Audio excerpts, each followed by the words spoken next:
Later, we're going to be looking at an event organised by one Nick Patterson.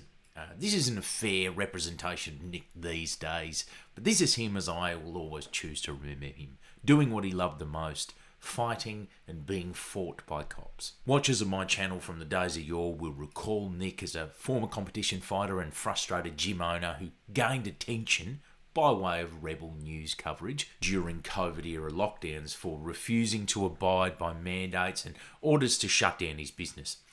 Nick eventually went on to become an organiser within the freedom movement and formed this group called the Australian Peacemakers, billed as a kind of a security force protecting and marshalling anti-lockdown events. Then Nick got it into his head that the Peacemakers were also going to be like a militant force, literally physically taking on Vicpol.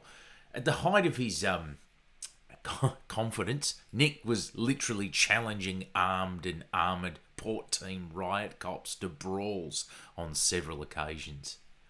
Anyway, Nick's cop basher era transitioned into a bit of a spell as a kind of pseudo-legal soft-sit know-it-all before he eventually settled on his current identity, which is a sort of a lion warrior of Christ type of shtick. The last time I had cause to make mention of Nick was when he was at an event at the Polish club run by Matt Trey that basically became a neo-Nazi takeover event, in my view, to funnel cookers through to neo-Nazis. You had NSN members up the back openly asking about the Jews, ex-Neighbours star Damien Richardson as a speaker up the front agreeing with them about needing white enclaves and so on. I wrote about it for Independent Australia if you want to read. In that event, I quoted Nick as saying that the people above, we're not going to name people specifically, they don't want Western countries to exist. Given the context of the rest of the night, I thought Nick was talking about the Jews there. No, not the state of Israel and its attendant US interests, mind you, but rather the Jews. Like all these other dumb cunt anti-Semite fuckheads he was doing his event with, who all reckon that real life is like a Tolkien novel. But, you know, maybe Nick didn't mean that. Maybe Nick's just an idiot. Maybe he's just very easily shaped by those around him. Either way, he did get some heat from his Zionist pals for being part of that event. Remember, he's a pal of Avi Yemini's, right? And so Nick seems to have done his best afterwards to keep his distance from associating with the expanding Nazi faction of the remnants of the freedom movement. Yeah, so anyway, Nick's a lion warrior of Christ, sort of crusader type. Nice one. So when he saw a video shared by people of all these Muslims as standing outside a Christian church in Melbourne City, he got hopping mad like it was 2015 again, and decided he needed to protect Christianity from the Islamses. You'll probably have heard of this video and the hubbub it created online. Here, for example, is some neo-Nazis who we'll be returning to later because they're relevant. Joel Davis in particular of the National Socialist Network talking about what he reckoned was going on here. There was an event, I think it was like 2 weeks ago in Melbourne, where a shitload of Muslims surrounded this Catholic cathedral in the city. You know, it was very disrespectful to Australia. It was very disrespectful to Christians. Was there a reason for why they did that? Because I saw the footage of that, and there were hundreds of Muslims standing around a cathedral and facing the cathedral. So they were there just to crowd around the cathedral. Have we investigated their reason for doing it? What's the public statement they made for doing that? Has there been one? I don't know, to be honest. Like, I didn't really look into it. Fair enough. Well, why would you do any work? Why would you do any critical thinking? You know what I mean? I live in Rivendell. I can see heaps of orcs there. Orcs bad. Orcs from Mordor. Mordor bad. Ergo, orcs invade. Yeah, great. Let's pay this guy to talk politics. Fucking. Do you know the church actually went and viewed their own CCTV of the event, and then they realised it's just like a bunch of people standing outside the church because the rally was at a standstill. When a big rally is at a standstill, you just stand about like a loser in the sun for ages. I don't know. Yeah. If you go to that area where that church is and you have a look at what it's like, it's right in the fucking city. If you're there, if you're stuck there, you're just stuck there. If you have a big rally, you're just going to stand there, okay? And if it looks like they're all looking at the church, well, I don't know, they probably were. But either way, the church figured out that it wasn't what it looked like to all the fucking Clash of Civilizations types who were sharing this online. So, it wasn't what these lying warriors of Christ had ever feared. It was just a misrepresentative looking video. But, of course, that didn't stop them from getting mad. Didn't stop Nick, for that matter, from posting an event to get together to protect Christ from the Islamses. And this is why I've shared this Archbishop thing here. You've actually got, representative figures from the church saying, listen, relax, it's not what you think, don't be a fucking bigot, just fucking relax. Don't, just chill out, don't go and do a stupid rally. He's saying that. I would say if an Archbishop of the church is saying, relax, don't defend me, they probably not need a defence. But this is Nick's Lacanian imaginary armour, if you will. The story you're telling yourself is, I'm a warrior of Christ, ergo, I have to go and do warrior of Christ things. Even if there's no warrior of Christ stuff to do. No, that can't be true. There has to be warrior of Christ stuff to do because I am a warrior of Christ. And then there's that little voice buzzing in the back of your skull saying, but Nick, this is nothing. Nothing's happening. This isn't real. The real is pure Lacanian nothingness. The void is calling, Nick. Embrace nothing. No, stop it. I'm calling a rally. I'm going to go and save God. I'm a warrior of Christ, Lion. Stop trying to make me sad, Void. If we're going to defend our culture, our values, our principles, we need to speak up and be bold and stop being nice. Our God. Our values. Our monuments and heritage deserve respect. It is unacceptable for Australia's Christian monuments to face hostility and disrespect. Oh, that sounds like a reason to keep breathing. Look, the rally had about 100 people at it. Proud Judeo-Christian warriors of Christ who looking for something to do on a Sunday. So anyway, Reclaim Australia 2.0 win? Not today. Look, there was this guy there who I don't feel like naming. I feel like even talking about him at all, but he's kind of thrust himself to the centre of this circus. So I feel like I have to at least mention him. Here he is. He'd already approached Avi for a bit of conflict. He talked about Hitler. Black Sun. You like Hitler? Hitler, he did nothing wrong. He did nothing wrong? Yeah. Why are you here? What? Why are you here? Just here with Joel Davis and stuff. So you follow Joel Davis, that's why you're here? Yeah, pretty much. Hitler, he tried to save Germany from the communists. Well, then Avi brought Nick over as the organiser of the rally, and here you can see him showing Nick the guy's shirt. Look, I think some of the novelty shine has come off the notion of black Nazis since the events of the past year or so concerning certain celebs. Indeed, this shirt references a Ye song lyric. What's going on with this guy, though, in particular? Look, he's got pretty profound autism. He's got a very depressing past with apparently a lot of abuse and such in it. And it all manifests as a really deep self-hatred. Just telling you, by the way, here, I'm talking about what I know. I'm not doing armchair analysis of someone I've seen in a couple of videos. Won't go into it, but I'm telling you what I know. Ostensibly like a self-hatred of his lifelong condition. Autism spectrum disorder. And kind of substrated under that, self-hatred of his racial identity, which, being very online for years, has led him to try and become adopted by neo-Nazis. They all regard him as a novel joke, the Nazis that is, and they sort of alternate between stirring him up, pretending to support him, interviewing him, egging him on. NSN members also happen to be there in support of this event, as they often are for this kind of thing. They've been attending, clandestine or overtly, freedom events since 2020.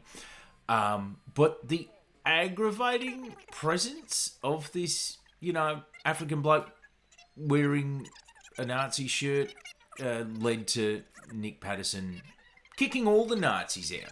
It's not with us. That didn't do it. It says it was with you. Joel Davis is your name. It says Joel Davis. No, we won't say anything. Our group is wide open. Especially with a black person. That's insane. You got to go. You're siding against your own people. You're not your people. We're not his people. Aren't you a white Australian? Jesus is his people. Jesus was Yeah, true. let's Let's go, go, buddy. Let's go. Non-Christians, even our Christians. Go. Don't put your hands up. Leave our event. You're a hypocrite. Look, you speak to me nicely. Don't need to put hands up. I was standing here peacefully. Came over here upset. Have you read Hebrews 8? Come on. Get the fuck out of here, you cunts. What? I will be. Fuck out of here. You're not a Christian. You're going to be for preaching of peace. Come on. Get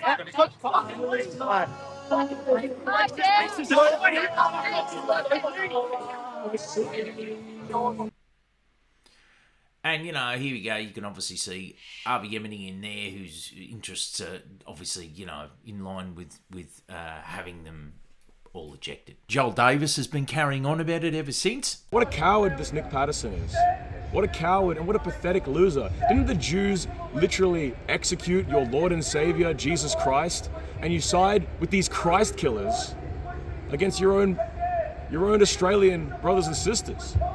This is just disgusting. NSN leader Tom Sewell wasn't happy about it. He says that Nick actually asked them if they could not attend in uniform, so if they could show up, but just not, you know, formally, and that they honoured his request, but nonetheless got kicked out anyway. So the next time you demonstrate publicly, we will be down there in numbers and in uniform, and you've not got enough friends. The majority of the people at that rally were sympathetic and supportive of us. They're not against us. He's got about 5 friends, and there's about 5 Jews that came on top of his 5 friends. And between the 10 of them, we'll see how aggressive they want to be and if they want to put hands on people the next time we show up at their rally. We'll see what happens. Lots of very angry, scorn-spooned neo-Nazis brigading comment sections. No one has the appetite of these people to just stay online all fucking day, commenting everywhere. So they've been very mad. NSN with, you know, Nick Patterson's fighting chops. Just lots of mad far-right people all saying ominous, threatening things to each other. And I have to say, I know what you're thinking, and you're not wrong, and I'm not going to shame you for it, but I want to take this opportunity at this juncture to talk about how, you know, why I don't do diarised updates about the fucking remnants of the freedom movement anymore, you know. I know once upon a time it was all long-form rally rundown vids with me, you know.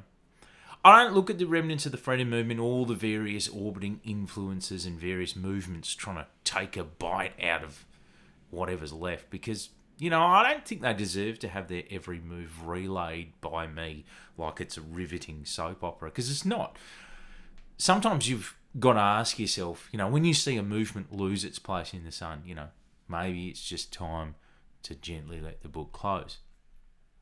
But one exception I will make is looking at fault lines as they occur, because I've always thought that, like, the fault lines that present among political groups and alignments and, you know, all these like internecine rivalries, they're more like fissures that can expose the stuff that's lying underneath. So the tensions can show you the vulnerabilities, and the vulnerabilities tell a story. So whether they're my real political opponents, as some of the people in this spat definitely are, or whether they're just, you know, vampires, or whether they're just genuinely lost, confused fucking people, I think you gain more insight from, you know, one rich internal dispute than you could get from hours of cooker watching. Does anyone even use that term? I don't know. I never used it, but I think it might be a dead term now. Amidst all this Nazi brigading and whinging and complaining, this one unwell black Nazi guy releases like a doctored image pretending he was paid by Avi to come to the event.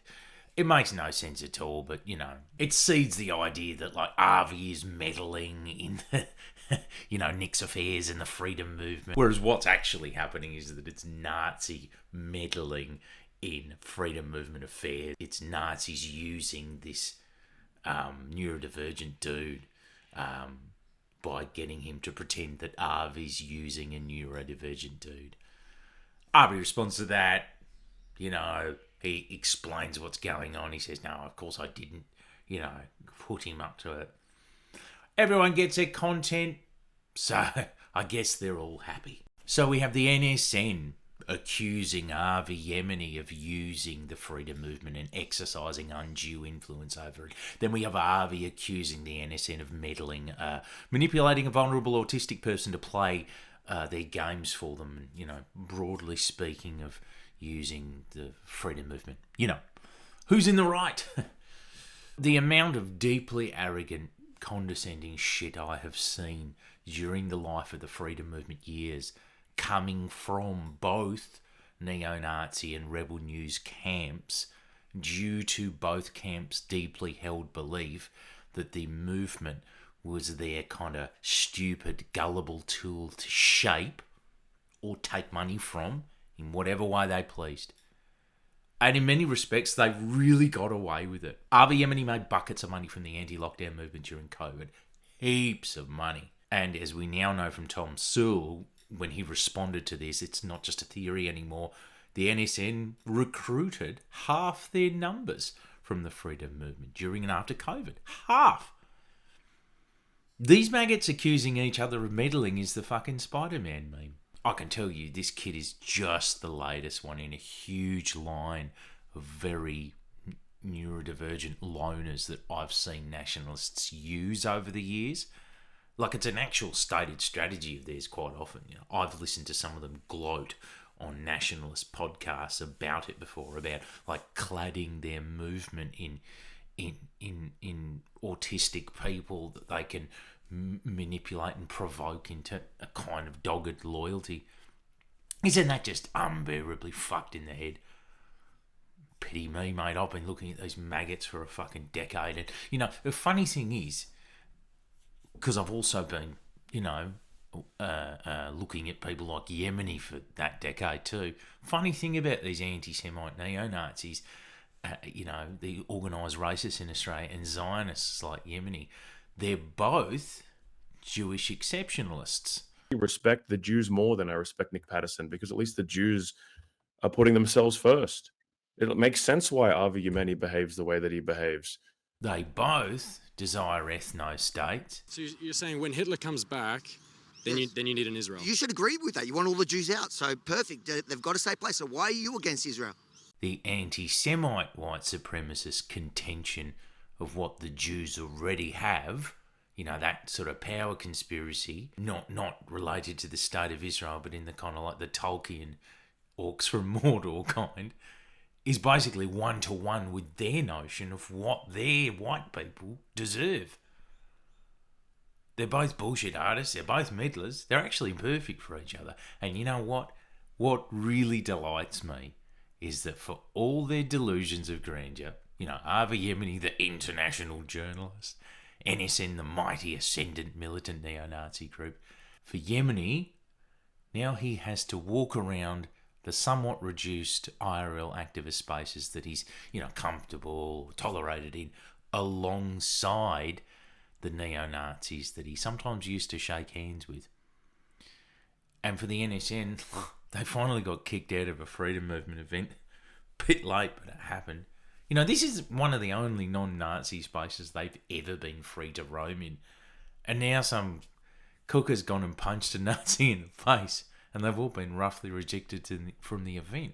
The one activist space they're both allowed to roam freely in, and they have to put up with sharing it with each other, which I find pretty funny.